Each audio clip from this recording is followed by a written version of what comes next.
जय हिंद साथियों। तिरंगे में लिपटे बेटे के पार्थिव देह को देखकर उनके पिता अपने आंसू नहीं रोक पाए।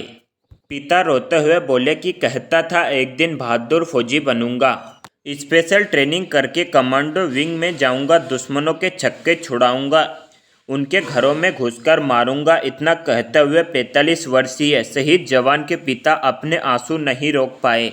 क्षण भर में खुद को हिम्मत देते हुए कहते, मेरा बेटा दिलीप फौजी बन भी गया और आज हमें पीछे छोड़कर इतना आगे निकल गया कि हम चाहकर भी उसे नहीं मिल सकते। वह हमारे दिलों में जिंदा है और हमेशा रहेगा। मुझे बेटे पर गर्व है। नागौर का एको लाल महज 22 साल की उम्र में शहीद हो गया। मेड़ता के रहने वाले इस जवान का नाम दिलीप विश्नोई था। वह पोलास गांव का रहने वाला था। शुक्रवार को जवान का पार्थिव देह गांव पहुंचा तो हर आंखें नम हो गई। दिलीप विश्नोई अमर रहे, वंदे मातरम, भारत माता के जयकारों के नारे लगाने लगे।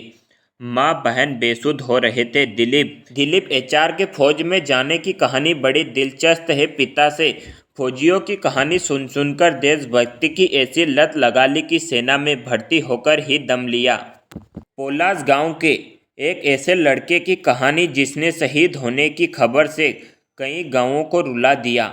शुक्रवार को सुबह 10 बजे दिलीप का पार्थिव देह गांव पोलास गांव पहुंचा तो गांव में कोहराम मच गया। सेना सम्मान के साथ अंतिम यात्रा निकाली गई। दोपहर 2 बजे बाद पोलास गांव में उनके घर के पास विश्नोई समाज रीति रिवाज से दफनाकर अंतिम संस्कार किया गया। पिता की आंखों से आंसू थम नहीं रहे थे। बेटे के अंतिम संस्कार के समय परिवार बिलख उठा। पूरे गांव में शोक की लहर। गांव के युवा शहीद दिलीप विश्नोई अमर रहे।